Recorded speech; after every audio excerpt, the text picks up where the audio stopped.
Oke, baik. Selamat siang, perkenalkan nama saya Adrianus Dima, NIM 1904060128. Terima kasih kesempatan yang diberikan kepada saya.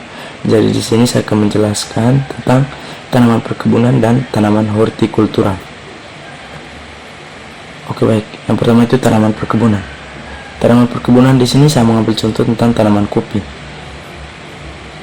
Dari yang pertama itu tentang materi tentang tanaman perkebunan tanaman kopi ini adalah yang pertama itu dari klasifikasi dari tanaman kopi. Yang pertama itu dari kingdom. Kingdomnya itu plantae, divisio itu spermatophyta, subdivisio angiospermae, kelas Dicotyledonea, ordo Rubiales, famili Rubiaceae, genus Coffea, spesies Coffea sp. Terus yang kedua tentang morfologi dari tanaman kopi. Morfologi yang pertama itu tentang dari akar. Jadi perakaran tanaman kopi ini memiliki akar tunggang atau akar lembaga yang selalu tumbuh terus ke dalam tanah dan bercabang-cabang. Jadi di akar tunggang dari kopi ini dia memiliki akar yang bercabang-cabang, akar yang lebih kecil dari akar yang utama. Terus yang kedua itu morfologi batang tanaman kopi. Batang tanaman kopi ini memiliki bagian bawah yang besar dan cabangnya yang mengecil. Batang tanaman kopi membentuk tegak lurus. Terus yang kedua itu morfologi tanaman kopi. Yang ketiga itu adalah tentang daun. Daun tanaman kopi ini memiliki bentuk daun bulat, dan tanaman kopi memiliki lebar sekitar 20-30 cm dan panjang atau lebarnya juga mencapai 10-16 cm. Morfologi yang keempat tentang bunga. Morfologi bunga tanaman kopi itu tanaman kopi biasanya berbunga bukit atau 2 tahun. Berbunga bukit sekitar sampai 2 tahunan. Umumnya bunga tanaman kopi ini muncul dari ketiak daun yang terletak pada batang-batang utama atau cabang acara. Terus yang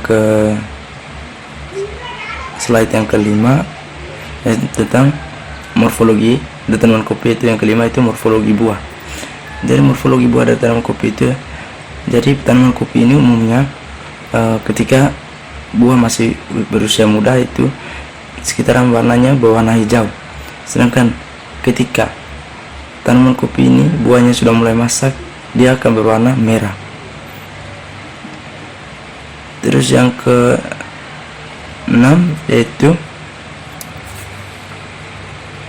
tentang hama yang ada pada tanaman kopi.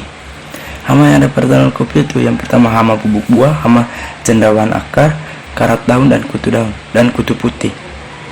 Jadi hama bubuk buah ini itu dia menghancur buah tanaman kopi sehingga buah tanaman kopi tidak berisi atau bolong bagian dalam. Yang kedua itu hama cendawan akar. Hama cendawan akar ini yang menyerang bagian akar dari tanaman kopi, sedangkan karat daun dan kutu putih itu menyerang bagian daun dari tanaman kopi sehingga tanaman kopi sulit untuk melakukan atau dalam proses fotosintesis. Terus yang slide yang ke-6 itu tentang tanaman hortikultura.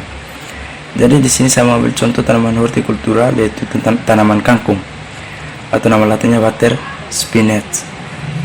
Yang pertama dari klasifikasi dari tanaman kangkung. Yang pertama itu dari kingdom tanaman kangkung itu yang pertama plantae, kingdom plantae, subkingdomnya itu Virdi plantae, infrakingdom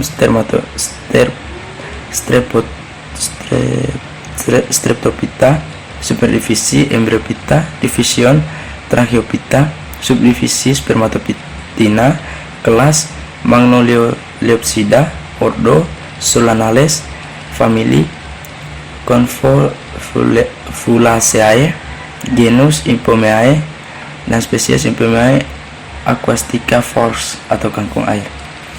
Terus yang kedua morfologi tanaman kangkung. Yang pertama itu morfologi akar. Akar tanaman kangkung ini memiliki sistem perakaran tunggang dan menyebar di setiap arah, dan waktu pertumbuhan tanaman kangkung sangat lama.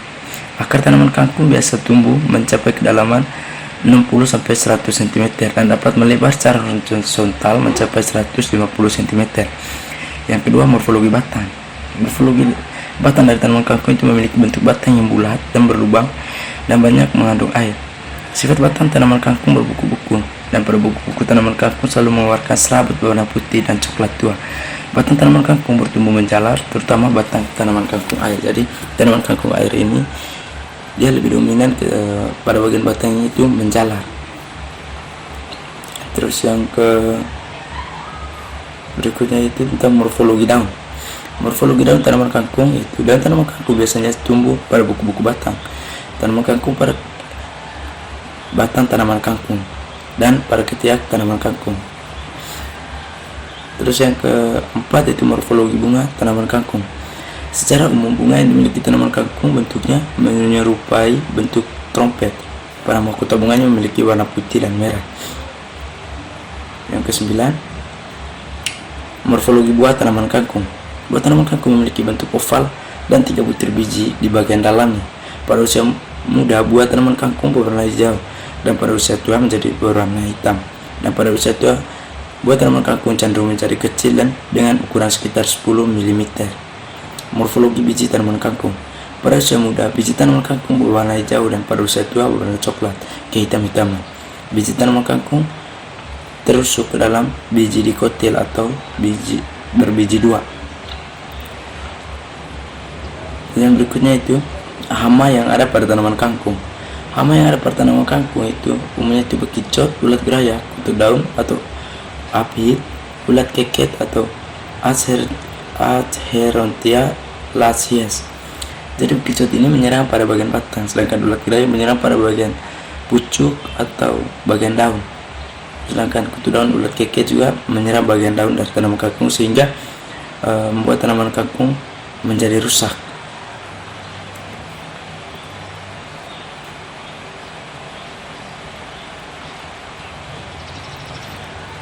Oke, baik, itu saja materi yang saya presentasikan hari ini.